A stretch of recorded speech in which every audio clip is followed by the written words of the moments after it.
Hello, panelists. My name is Anjlee Joshi, and I'm going to be your moderator today for our Women's Health panel. Let's take a moment. I would love for each of you to introduce yourselves. Please include, obviously, your name, your title, your company, and what your mission is. Jessica, I would love to start with you. Hi, everyone. Thank you so much again for having me on. My name is Jessica Bell Vanderwall. I am the co-founder and CEO of Fertility.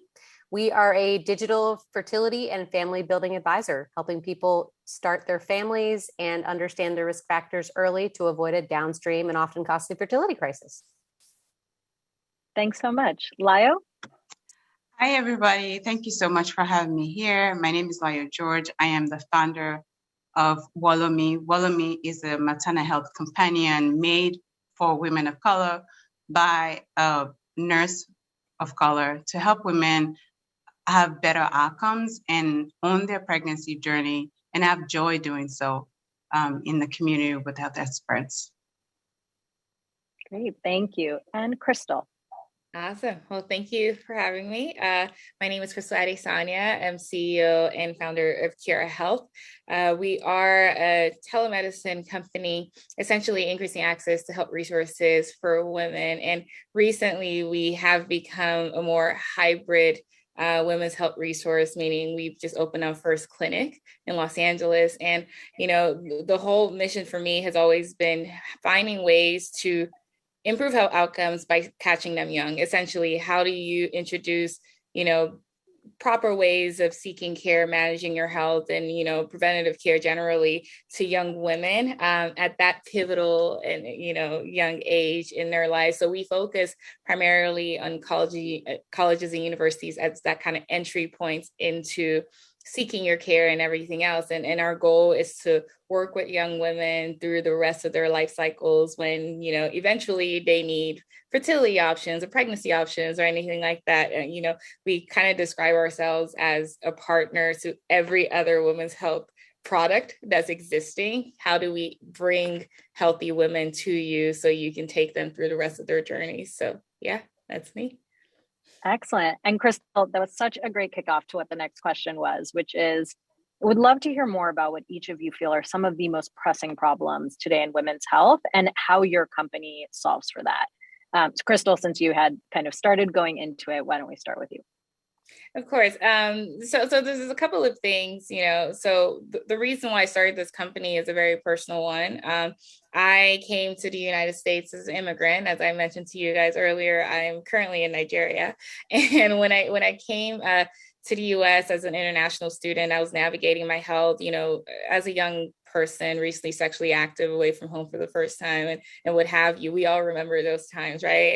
And, thinking through that time and not really having the tools to navigate my health efficiently, or even not feeling comfortable seeking care. And one of the big reasons why I didn't quite, have the opportunity to seek care was because I didn't feel comfortable with the type of care that was available. When I say type of care, I mean, there was no representation in the care that was available for me on campus, right? So when you think about that emphasis of making sure you have providers of color who are available to, serve the diverse needs of students, at that age is very pivotal because it could make or break your healthcare experience, having a bad experience with the wrong person, one, but also access being an issue. And in that time, I had a very serious health problem, didn't see a doctor, ended up Googling, had extreme pain, passed out, was rushed to the hospital for emergency surgery, and something very different. So kind of 0 to 100 there. That was my experience. And then post that, the whole idea became, how do you utilize technology to increase access, one, but also create services that are empathetic, one, and also compassionate and, culturally centered. I think that's a big, piece of what's missing when you think about the healthcare experiences of women, specifically women in the US. As an immigrant from a predominantly Black country, my experience was very different. Nigerian coming to the US and be like, whoa, this should not be this way, right? And thinking about a country that is very advanced within healthcare, but is lacking when it comes to delivering proper care to women of color, women who look like me, right? Being a big thing, and young women specifically. So I think that's one of the bigger things, lack of cultural relevance and competency, and also lack of access for certain, demographics and populations. And that's really where Kira comes in. And for us, like I said, it's kind of like, how do you do it early?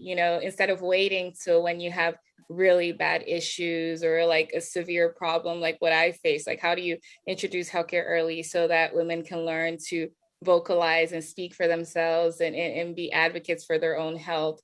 I think that's a big thing. And everything else, it's an ongoing journey, of course, that we all on this panel are, striving towards achieving and doing something about. But it's about, for me, through Kira, we're about, introducing healthcare early, the way people should receive care.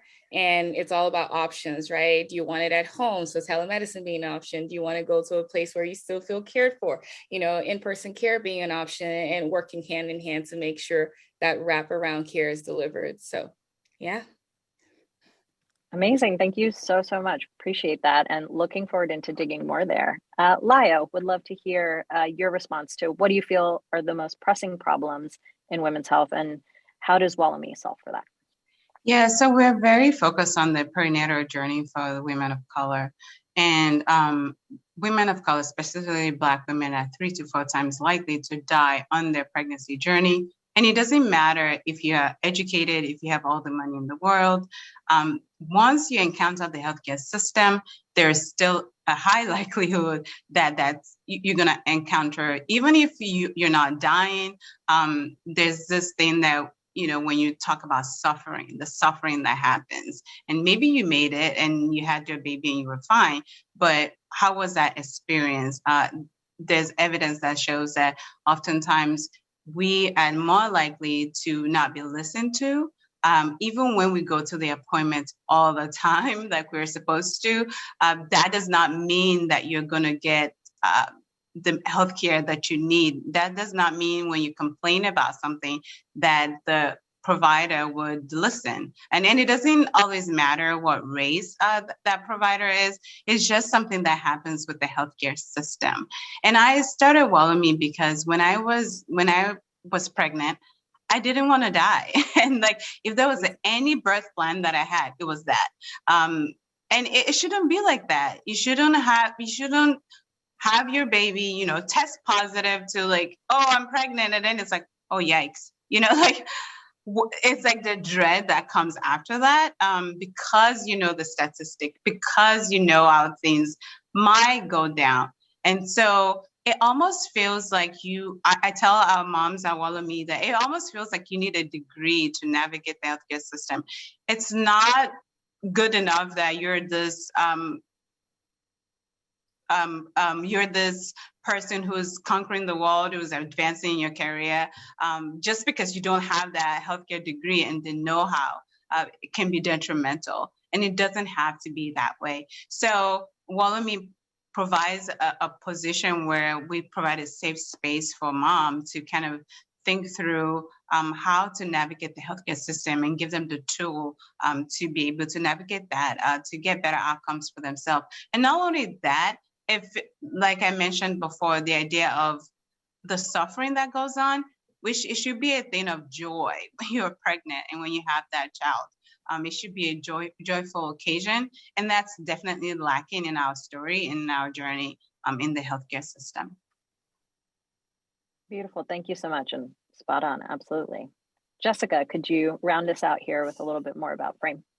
Yeah, absolutely. I mean, as we've all just said, there are so many things to challenge on the women's health journey. And I think, I'm almost kind of squarely in the middle of the great work that Kira and Wollomie are doing, and that we're focused on the process leading up to hopefully resulting in a family. And I think what we've uncovered at Frame is that, unfortunately, women find out too late what challenges they may face on their fertility and family building journey.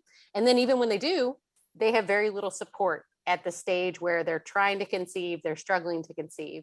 And I think the undertone of a lot of this is that then the brunt of the physical, mental, emotional kind of workload that comes with going through fertility treatment is borne on the female too. So I'll say, like a lot of us here, I went through this challenge myself, actually had to step back from the workforce and really struggled to balance the reality of going through fertility treatment And that's just not okay, that we're not supporting women on this journey, but also that their only option is basically luck or fertility treatment. And so when I look at why a lot of these things are happening, what I end up discovering and what we've really come across at Frame is that there's a lack of research and data around women's health and fertility. I mean, the fact that women have only been included in clinical studies since the 80s and 90s. I mean, that's just amazing. And obviously, again, that's why we're lacking so much data on these different topics.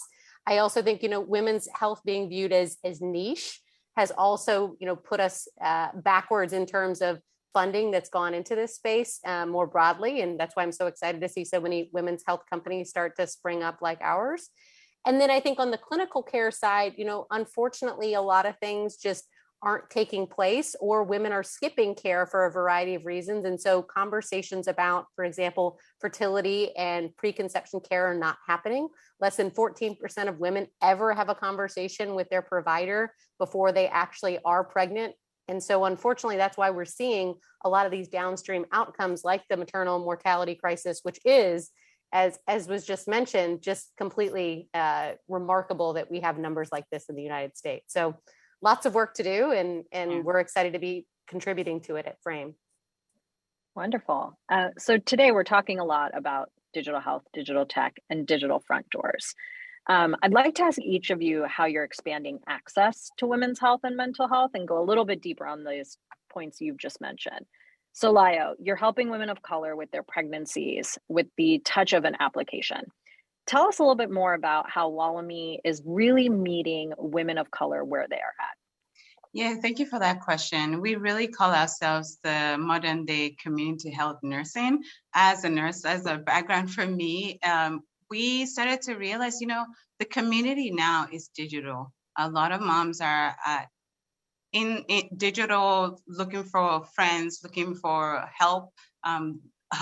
Everybody Googles when there's a question, and it often feels like sometimes moms, women are kind of go down a path on the search engine that they might not want to. And so for us, it was important to meet women where they are, which is in the digital space, in the cloud space, where we are able to moderate the conversations and give them the information that is culturally relevant and evidence-based, so that we're at a place where moms know where to go to get information that is accurate. And because of the lack of trust that happens between the health system and a lot of women of color, it's very important to create a safe space where women feel validated, and a space where they feel like they could get good information. And so that's kind of where we are with being digital. And of course, there's not a lot of, sometimes moms don't know how to navigate, and that's why we have paired our model with peer support as well, where we call them the WellMe Mama Companion, so that gives another options, like a more personal option, where moms can feel like, okay, there's somebody I could talk to that could walk me through the app, that could explain what I need to do, what buttons I need to press, and that also understand my journey. So so that's how we see it. The digital space, it's our community health nursing modernized to where women are nowadays, and to the way that they take information and the way that they process information. But most importantly, we work on three main pillars. For us, is making midwifery philosophy accessible to moms. So we do like weekly pregnancy updates that's written by a Black midwife. And then also mental health, making mental health accessible. And we do mental health screening as soon as you get on the app, because that's one thing that that data shows, that there are not a lot of screening that happens during that journey, even prenatal and postnatal. So we make sure that right then when we screen our moms and let them know, hey, you need more support. And the other thing is early childhood development. So we have our community pediatrician who's who does events with the moms to just make sure that not only have you had this child, but you know what to look out for to improve that outcome. So yeah, we're modern day community health nursing, pretty much. Yeah, I appreciate how comprehensive you are across all of the different individuals and phases, and just how much you really emphasize that trust building. That's fantastic. Jessica, you've also taken a holistic approach for women's mental health, particularly on the employer side. Tell us a little bit more about how Frame Fertility looks at digital front doors. Yeah. So in terms of Frame, I think stepping back, what we're trying to do is change the dialogue a little bit from just focusing on infertility to really looking at someone's fertility health early. And when you look at someone's fertility health early, you actually are looking into a holistic set of factors. So you're not just looking at someone's blood work or someone's age, but you're asking them, what are their goals? What are their kind of overall health history and factors? What is their mental health, to your comment, but also their lifestyle, their finances. And we're taking a holistic view of what they want for their family, but also, again, their holistic health, so that we can be proactive and help anyone that may want children someday understand their risk factors early. And so to your comment about digital front door, what's so interesting is that we find ourselves, because we are a digital first product, we start this whole conversation with them using a digital questionnaire, and even the coaching is all digital. It's a front door to a conversation about overall health during a period of time where you're almost presumed to be healthy. So you're likely in your 20s, maybe early 30s, and that's where the bulk of our users are. And they're not interacting with the healthcare system or even their employer benefits very often, but they are thinking about their families. And so we're starting that conversation, helping them understand on their journey where there may be bumps, where there may be things that are in their control that they can adjust early, and taking action on them. And that results in, again, better outcomes and better health for everyone. And it's something that employers care a lot about, because it's going to drive to better health for their people and better productivity. But it's also something that providers want to do. It's just not always easy to fit this conversation into a touch point that you may have with a patient every few years to maybe talk about birth control or do a pap smear. But these are the types of conversations that need to be happening regularly. And so we can be, to your comment, that digital front door that starts the dialogue. Amazing. Thank you. And Crystal, to round us out here, you're really reaching women on campus. So tell us a little bit about how Kira is expanding access across women's health and mental health using the digital side. So a couple of things. One of the reasons, like I mentioned, why we decided to start with colleges and universities, keeping in mind that, we are a women's health company, but our first entrance into the women's health space was colleges, because, like I mentioned, is a very pivotal time, right?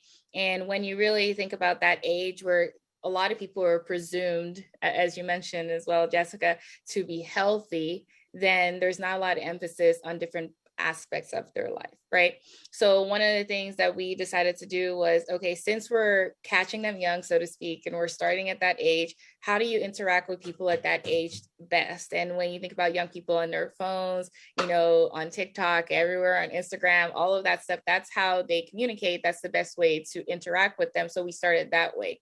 And when we started, we actually had a ask a doctor type of, design where they could chat with experts. So we have 24/7 chat where they can just go on and ask a question instead of Googling their symptoms, right? So instead of going to Dr. Google and going down that rabbit hole that you mentioned, Layo, instead going on Kira to be able to ask a question and get, health educational information first, being that first step. And then one thing we also saw was, because we are digital first, thinking through not everyone understands how to use, digital resources, even though telemedicine has grown, within the past couple of years, specifically, through the pandemic and everything else. We've seen that. However, there is still this kind of, I would call it like a, educational layer that you need to get through, letting people know that, hey, you can actually talk to your doctor now. This is something that even doctors and mental health experts were not very comfortable with prior to the pandemic. Is something else to think about. So even their practitioners weren't as comfortable. And now they're at a place where, they were forced through the pandemic to utilize those resources. So now it's an educational play for both people, right? So one thing we decided to do was to do a 15-minute health assessment. Once you get on the app, you kind of like walk through, hey, you can talk to a doctor about this, you can do that, you can do that. It's really not a diagnosis. It's just like a, hey, welcome to this platform. What do you need? Where are you at on your healthcare journey? How can we help you? Like, this is how we help you. And this is with an actual practitioner, right? So through that, they can now be like, oh, well, I never thought about my mental health being an issue. Maybe I should talk to a mental health provider. Or, hey, I haven't really ever seen a provider for like a physical exam or a pap smear or anything like that. So they then get to that point where, someone now points them in the right direction. Okay, now we've evaluated all these things. You can now schedule a visit, right? That has always been our idea of how do you introduce it in a way that's more comfortable, that's not, intimidating. It's like, oh, this is how this thing works. And then that first conversation is more casual. And then right after that, then we're like, okay, now you get to schedule your first visit, right? And then they schedule their first visit. So, it cuts across primary care, gynecology, and mental health. Those are the places that we focus the most. And for us is, the same idea of introducing it early, catching them young, teaching them how to use telemedicine, teaching them how to interact on a regular basis, creating a platform that allows them to come back and see the same provider if they want to. So building relationships, I think that's a big piece of it. So they're not seeing random people all the time. They have a care squad within the app. So they can always come back and be like, I talked to Dr. X. I want to talk to her again. Specifically, we've seen on the mental health side, folks coming back over and over again on a weekly basis, more often than any other type of visit, coming back to seek care in that way, because now they have this relationship with their mental health provider and the care platform. And for us, transcending through like even in-person spaces, the idea is, through that virtual experience that you're having, now you're comfortable, you know how to do it, then that transitions over to your booking experience of an in-person visit. Is it the same seamless experience? Are you happy? Are you walking in and feeling the same way you felt on the app in person? So how are we integrating those things together? I think that's a big thing that we've been able to achieve, through what we're calling our connected care model, that combines those things, virtual, in person, but digital first, but with an educational layer, because the truth is not everyone still knows how to do it. There's this learning curve that we have to go over still.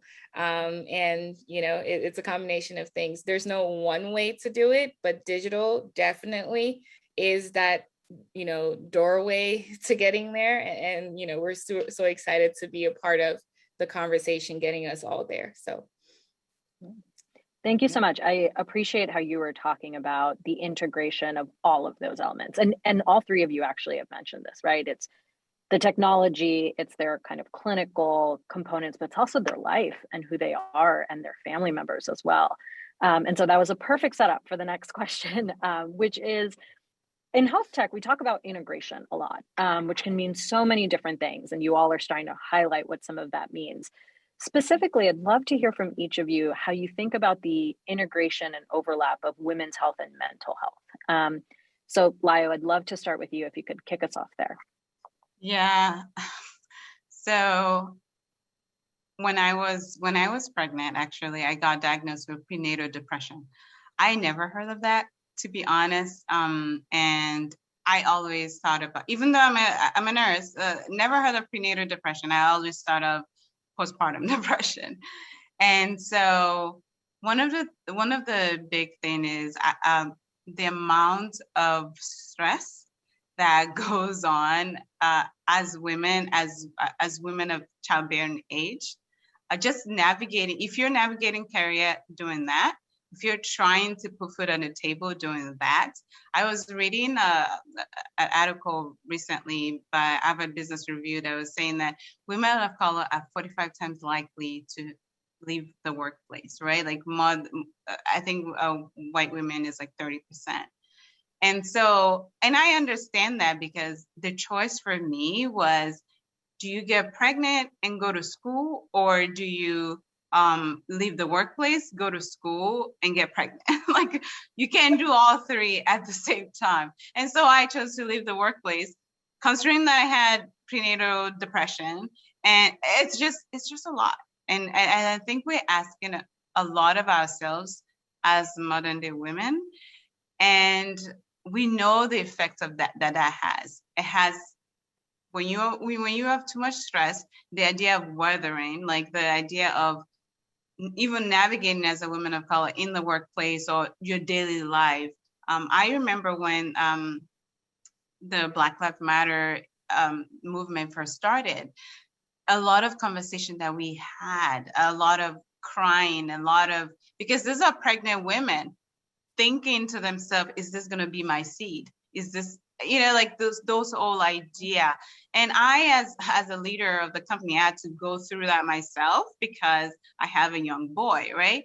And there's a research that also shows like women of color, especially Black women, are one of the highest business starters in the company, in the country right now.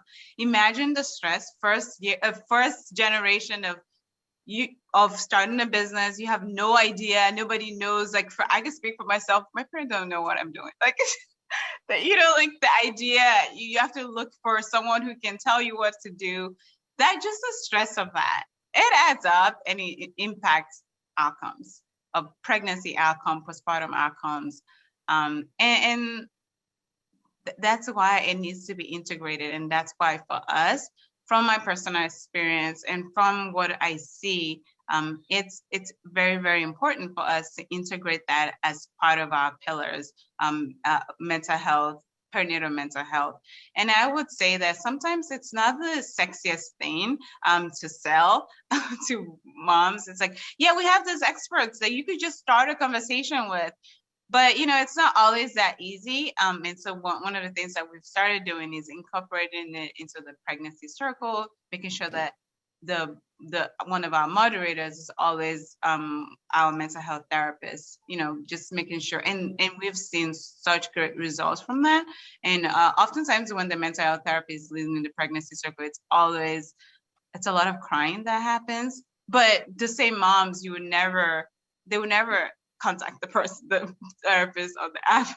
But once they get to the pregnancy circle, there's wonders that happen. And we just need a place to lift that burden, and just for a moment, and just think about ourselves on this journey and what we need as a mom, just as a mom, not as anything else, not as a Black mom or a Latina mom, navigating workspace, navigating life, navigating another shooting, navigating this and that, just you. I think that's important to have that space, and that it helps you to kind of think about, okay, what do I really need to do as a pregnant person?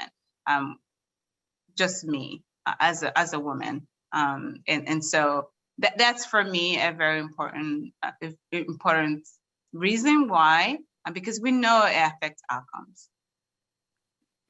Absolutely. And I appreciate how, you don't even treat it like it's two things that need to be integrated. They're one and the same. Yeah. They both need to be there kind of hand in hand really throughout the process. Appreciate that so much. Jessica, would love to hear how you and the Frame team are thinking about this. Yes, I found myself nodding incessantly because, to Layo's point, it's so intertwined with outcomes. And I think, to share a similar personal experience, I experienced postpartum depression. So the other side of this. And as I dug into the research around the topic that I currently focus on, what I was surprised to find was that a lot of times the likelihood of you having postpartum depression is actually very much related to kind of how you came into the pregnancy. And for me, going through fertility treatment, I had a lot of ups and downs, and 42% of people that go through fertility treatment report feeling suicidal. 94% of people report feeling depressed. It is a very high percentage of people that are going through this really life-changing experience and then come out of that then with the child, and then not surprisingly end up with, again, something like postpartum depression. So it's very interlinked with outcomes. And I think the other thing that I would draw a thread around was something else that Layo said, which is, this is not uncommon. These things are not uncommon. If you look even further up in the chain, recent data just came out that said that 4 out of 5 women experience some level of anxiety when thinking about their ability to get pregnant, and more than a quarter are very or extremely anxious. And that anxiety starts at around 19 or 20. So that means that women from that age all the way up until starting the family, and then once they start the family, have a lot of different ups and downs. We're not supporting women near as much as we could, again, throughout those middle years where they're anxious about how is this all going to play out. And so that's why at Frame, we really want to address and support people in understanding their risks, understanding their options as early as possible, so that we don't end up leaving them to that hopeless place where they're then in a cycle like I was, where it feels like I'm never going to have the family that I want. Thank you. Appreciate that and you sharing it. Crystal, if you could round us out here. Yeah, I love both of your perspectives. It's very spot on. As someone who hasn't gone through both of these stages yet, it's definitely something that I've heard a lot of people experience. Is very common, right? I'm not surprised to hear, both of you sharing your stories. But, when I think about, women's health, and this is the negative, connotation sometimes where it's like, is niche is all about women and only vaginas, nothing else. And, fun fact, our company used to be called Clit Health. So clitoris, literally like the clitoris. And one of the reasons why we rebranded and all of that, was in part this conversation where it's like, okay, we want to make sure there's many problems to solve when it comes to women's health, right? We want to make sure women are comfortable speaking up about their health and sharing their experiences. But we also want to make sure women are not only treated as birthing people only. We want to treat women from a whole person, whole health perspective. And even when you think about these things, you had to go through it. A lot of times you have to experience a lot of things to be like, maybe I should have checked in on my mental health. Maybe I should have done that. And that's part of the problem for a lot of people, right? Because it's not until they have very serious problems with their mental health, and then they're like, oh, maybe I should get it checked. And like Layo, you said, like, even in those, circles, like, then they're sharing, then they're crying. And I can relate with that, because a lot of times if you send them to check on their mental health, they're like, I don't want to do it. What is that about? So it's about, introducing it young. I always go back to that place, because if you introduce as an earlier stage, and when I say early stage, I don't only mean college. No, college is very important. I'm passionate about that. But even in the beginning of the pregnancy journey, right? How do you introduce and say, you have to prioritize your mental health, come for these prenatal treatments and everything else, but go see a therapist, go see, seek talk therapy, like, find ways to manage your own mental health for yourself as an individual, and then think about your family and everything else, because that's a big piece, right? So thinking about how do you make sure it's a priority and, reintroduce it as a main thing. One thing we've seen from like a student health perspective, right, is, a lot of times when you're asking a young person to go seek primary care, gynecology care, a lot of times the reason why they're not going is because they don't even know what to seek, right? They don't even know the questions to ask. And from that perspective, like, they could be dealing with stress. Stress is a big issue when you're in college. We all remember that experience. We all know you're dealing with juggling school. Like in my case, I was an international student. So you're dealing with a culture shock. Even if you're from out of state, you're also dealing with some kind of shock. Whatever it is, you're dealing with so much at that time. And then someone's telling you to study and do everything else. You're going to study because that's why you went to school, but you're going to be dealing with so much that you don't really know how to articulate at that age. So it's that main factor where, like, your mental health is so vital. And we see that, we saw an uptick in mental health visits during the pandemic, because a lot of students were dealing with so much. They had never been in this space. No one they knew had ever been in a space like this before. Even their parents hadn't dealt with something like this before. So how do you really tell someone how to feel and what to do when you haven't, right? So then they had to seek other resources. So when you think about, like, how do you intertwine that? Like, your mental health is so vital, is so important, because at the end of the day, if you're dealing with so many things, you're not seeking other types of care, right? If you're dealing with depression and anxiety, you're going to sit in your room, in your dorm, you're going to do all the different things that are not good for your health. You're not going to be walking outside. You're not going to exercise. There's a lot of things you might not be doing because your mental health is suffering. So that's the way we kind of think about it. Like, it's not mutually exclusive. They're all supposed to be together. And it's so vital from a whole person, whole health perspective to make sure your mental health, your primary care, your gynecological needs are taken care of together as though it is a plan, right? So it's like you need to have this plan, a mental health visit, a gynecological visit, a primary care visit, and that's part of your essential baseline plan. That is something that needs to be re-emphasized over and over again. And I think that should be on a pamphlet where you walk into your prenatal visits, like, have you checked all these boxes? Have you done all these things before you talk about anything else, right? Going through fertility, like, have you checked all of these boxes before going? Do you need support? Do you need other people who've done it before? Like, and a lot of times it's so lonely in all those scenarios that we mentioned, even pregnancy, fertility, college, sometimes, like all these, different timelines in people's lives can be so isolating if you feel like you're by yourself. And a lot of times community is so important. So your mental health definitely is so important, intertwined into how you are as a woman and how you experience healthcare. You all have talked so much about how much there is to juggle and manage, and how you're really bringing that together from a technology perspective.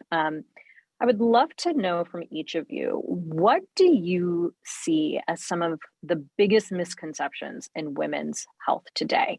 And you can take it from different perspectives: investors, insurers, sometimes even women themselves, honestly. So I'd love to hear your perspectives on that. Crystal, since you rounded out the last one, I'll start with you. Yeah, I think the big thing, and you just mentioned two of the top ones, right? Investments in the space, being that women's health is not profitable. When we think about, I think more and more we're understanding that, women are the drivers of their households when it comes to anything, right? The purchasing of anything. Like, you have to go to the mom to take care of the entire family. Like, women are at the top there. So if you're not providing services for women, then you're missing out a lot, right? So that's something we need to reemphasize and emphasize when it comes to like how profitable women's health is. And, at the end of the day, like, even when you're thinking through like, outcomes versus, pure like revenue or reward, like at the end of the day, it's like, a lot of times people feel like, oh, don't go into women's health because you're not going to get paid. Don't go into women's health because there's no money there. You can only be in, and you might know this, Jessica, fertility tends to be one of the higher paying pieces, right? However, there's still a lot of work that needs to be done in the aspect of taking women's issues as serious, right? It's not just niche. It's not just, a lot of times when you think women's health, people even think more charity work versus anything else, more nonprofit only versus profitable. This is a very profitable industry. There's millions of women and billions of dollars that need to be made within the women's health space. And I am positive in the light that we are getting to that place where there is more and more of a recognition of the fact that this is an industry that has a lot of areas that need to be touched and have not been tapped at all. So I'm very excited about that. But, definitely that needs to change. We need to see more investment dollars into the women's health space. We need to see more, interest when it comes to like payers and plans and whatnot in reimbursing some of the things that are so vital to our own existence. Women are so vital to the existence of the world, right? If there's no women, there's no world. So it's like thinking about it that way and making sure that's changed. I think that's a big one that I always think about. Thank you. Jessica, what about you? What do you think?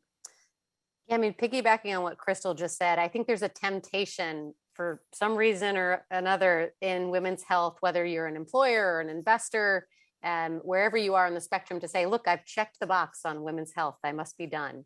And I think that means that you must assume that women's health is kind of one piece of the puzzle. But I think if you flip that, the question I'd say is actually, do you believe that health for women is different than health for men? And fundamentally it is. And so that's why you see different vertical and in many ways kind of deep plays in spaces of cardiovascular health for women, mental health for women, fertility health for women. So again, it can't just be one and done, and it can't be just one big horizontal, easy solution, because there's a lot of depth here. And so that to me, I think is one of the underlying assumptions that's easily made that I just don't think is true. And then the final piece is, so many women we talk to, they come to us with this thought process that this must just be me. And so I would just challenge women. And I felt this way too when I went through my own kind of fertility crisis. I thought, well, maybe this was just me. Maybe I did something wrong. Maybe I didn't do something early, and that's why I'm here. And I would just say that that is so very often not the case. And so very often are there so many women that are going through the same thing. And so I would just encourage women generally, especially if they find something within the healthcare system that they say, this doesn't feel okay, challenge that assumption, go out there and chat with others and build in the space if you don't see what you believe women deserve. Thank you. Absolutely. And Layo, what about you in terms of misconceptions here? Yeah, I agree with everything they said. And I would just add that oftentimes we hear, are you sure it's not just a Black or brown body that's like doing this? Like, it's like just what Jessica said. Are you sure it's not something wrong with that? And, it's like, no, we've been giving birth since forever, like this, anyway. But so that is one, sometimes we hear that, which is kind of alarming. And also, the fact of like, is this something that's profitable? Is this something, that I totally agree with that, like Crystal said. I think that there is no one size fit all, like Jessica said, because yes, you might have a women of solution, but what if the women of color are not really feeling like it's a safe space? So like you really have to have a holistic approach to the solution you're bringing in, to make sure that you're really touching everyone and you're supporting them in the way that they need to be supported. The other aspect is for women. I wish that pregnancy and postpartum, all of that was was as easy as it looks. It's not. Don't be fooled by like the Instagram pictures. Oftentimes I wanted to, it's hard to articulate that, okay, you need to save up, if you want to have successful breastfeeding journey, for example.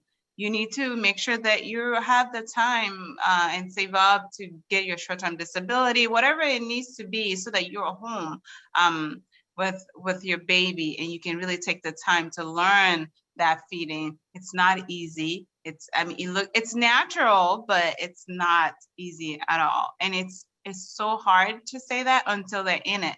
And sometimes it's like we're putting out fire, but we could be better prepared. So the health insurance doesn't always cover everything. So we need to be prepared. We need to save up money. And so, it's a beautiful thing, but it's not a walk in the park. Sometimes for some people it is, but for a lot of us it's not. Yes. Hearing you all, I think through this whole conversation, right, talk about misconceptions, issues, places where things really are just not equitable on so many different domains. And each of you have brought such a personal story to what you are building. And so I would love to know what really gives you hope in the future of what the three of you are building, and how can the rest of us who are watching, involved, thinking about investing or being customers do to support you? Layo, let's start with you. Yeah, what brings me hope is the same reason why I started. Honestly, being in the midst when we hear those testimonial and we have events where the moms are they're just seeking assistance and support, and they just have a breakthrough, or they have this beautiful birthing experience, or they were able to change their provider because of something they've learned and they know how to advocate for themselves. And that keeps me going, and that gives me hope that the word is getting out there and we're getting better at knowing that we need to prepare and support in order to have a wonderful journey. Sorry, what was the second part of I kind of lost it. Yeah, what can we do to support you? So whether it's the people watching or your future customers or investors, everything across the board. Yeah, so for us, like I mentioned earlier, is this data about like 45% of women of color are thinking of the exit door. And I think that in the workplace, and I think that that is a place that we want to support moms and support employers, because it is tough to juggle that in your perinatal journey. And so that's something. So we're always looking for insurance and employers who are passionate about improving outcomes for women of color. And of course, investors who are willing. We have not raised yet, so we're about to go into our funding round. So definitely we're looking for partners who really truly believe in what we're doing. And because, we're having great outcomes, and we just want partners on that journey. Absolutely. Partners make all the difference on that front, don't they?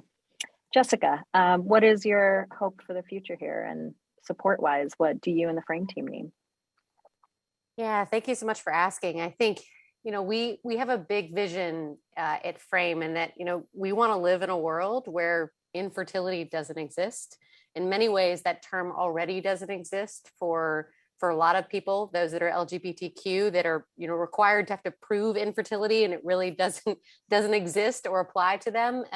But it's a term and a reality that, I think if we can help women and men, I think that's the other interesting thing here too, is I'm talking about fertility on a women's health panel, and fertility is not just about the female side of the equation. 40 to 50% of all infertility is rooted in male factors. So that's important to remember. But in general, a lot of things on the fertility spectrum, we can help women understand and address early. And that's what I think gives me hope today, is that when we talk to employers, to providers, to payers, they want to help. They just don't know which door to go in and how to support the work. And so I think in the situation with Frame, what we want to help women understand is more about their bodies earlier, their hormones, their sexual health, their reproductive health. And we want to make sure that these conversations with their providers are happening at least annually. And there's interest, again, from all of these parties to want to participate. So that gives me hope. It's not going to be easy, but it gives me hope. And just like being on panels with women like you that are trying to fix other elements of this equation. And so I think the biggest thing that I would say is, for those of you out there that want to support women, that want to support women's health, be curious, ask the questions. What can you be doing to contribute to better outcomes here? Because we have got to see better data. The one kind of most polarizing study that was done by the Commonwealth Fund recently that showed all of these charts where, women's health in the US was just off the charts in terms of women skipping care, women dying from unnecessary causes, the maternal mortality crisis. We have got to change these numbers. And so I want to encourage employers and payers and investors to be curious enough to want to reach out to us and talk about these things. How can they help? And Frame does sell to employers and works with providers to offer this to their patients. So another benefit, we can work with you to solve this too. Thank you. And Crystal. Yeah, I think you both summarized it just perfectly. I think, at the end of the day, for me, where I personally see hope is, because we have different customers, right? One being that college and university customer. And, when I look at that demographic, I see a lot of young people actually advocating for their own health. I think that's what gives me hope, because at the end of the day, like, the questions that we receive, the way young people are actually like seeking care, I don't remember doing that. I don't remember my friends doing that, right? Like, I went through college not knowing half the things these young people know today. And that's what gives me the most hope, right? Being in a position where you're actually seeing every day the changes within the way, young people, young women, young men, all the young people in college are actually seeking care is very important. And then, of course, testimonials are always fantastic, right? But the big thing here is the changes that we're seeing within women's health, the number of women who are actually pushing these women's health products, creating these products for us, by us. Like, a long time ago, the mentors within the women's health space of all spaces were men. And you're like, how and why is that? Right. But now, I have lots of people that I can run to and be like, hey, how did you navigate that? Because they've been on that journey already and created this platform where we're now able to spring up new companies to actually make a difference within the women's health space. I think it's about that. I think, like we've all said, like being on panels like this gives me joy. Whenever I'm on a panel with amazing women doing awesome things within the women's health space, I'm like, yep, I met another one today. and that's what makes me the happiest. And, as I think through it, I think, years from now, the question is always, what do you want to see 5, 10, 15 years from now? I want to see a time where, we do have spaces where, infertility is no longer like the bigger topic, right? Where it's like, okay, I navigated that. That was this way. I went here. This is how I did it. Like, even in my personal life, like, thinking through like options for like fertility, like I didn't know where to start, right? Even with someone who's educated, who runs a women's health company, it was hard. So as I think through those things, right, when I think through people who are not even like me, not even having the option, but the more, we have these innovations and these great companies, we're moving towards that direction to where, we no longer have these conversations and we're no longer looking at the outcomes as, a death sentence. I know like one of the scariest things now for women of color is getting pregnant, like you said, Layo, like that shouldn't be one of the scariest things. Like you shouldn't be pregnant and be afraid that you're going to possibly die, right? That's the bigger problem. But I do see 5, 10, 15 years from now as changing this narrative and going to a place of like, this is how it used to be in the US. And now this is how it is today, right? That's where I see. And as far as, the other side of how to help, like I always say, we need to catch them young. I think that's so important. If you are a mom or a young person who's seeking care, you need to find resources early, right? We work with colleges and universities. So if you have kids in college and university, you want your kids to have good outcomes. You want solutions like this in their lives. Like I know I needed it when I was in college. That's why I built it. However, I need more people to join on this journey. Like there's now student health advocacy committees that are very active. Students are active. Parents need to be more active as well. Administration needs to be more active as well. Like when we have these conversations with college health admins, like this is so important. We need that kind of reinforcement, understanding that you even care about your students, you care about the health outcomes of young people and young women, and you're willing to do it. And all the partners we have been truly advocates of this mission to be able to change the way women's health is delivered from that young age and beyond. So that's something I'm excited about. And of course, as always, we all need this. We need more investments in women's health. So if you're interested in actually making a difference, you need to put your money where your mouth is and come write us checks. And that's what we need to be able to grow this. Because as women, it's just our nature. And sometimes it gets taken for granted. And that's something we need to remind the investment communities that the fact that we can make a little go a long way does not mean that we do not need more resources. We most definitely do, right? And that's a big thing. Like when I look at our company and how much we've raised so far, we've done way more than a lot of my male counterparts who've raised triple, quadruple. So every time I think about it, I'm like, you need to remember, don't check that box, actually make a difference. Come put your money where your mouth is and make a real difference so that 5, 10 years from now, your daughters are not dying, your mothers, your wives are not dying, whatever that case is, making sure you're part of changing the narrative here. Thank you so much. Honestly, you all give me hope. I know you are giving the people who are listening to this hope as well. So deeply appreciative for each of you taking your personal stories and really turning it into something we all can be hopeful about. You all have clearly built and are continuing to build just really thoughtful, compassionate, intelligent, tech-enabled advanced solutions that really are taking care of people. I'm so excited to see where things go for each of you and really appreciate you being here today. Thank you so much. Thank you. Thank you. Thank you.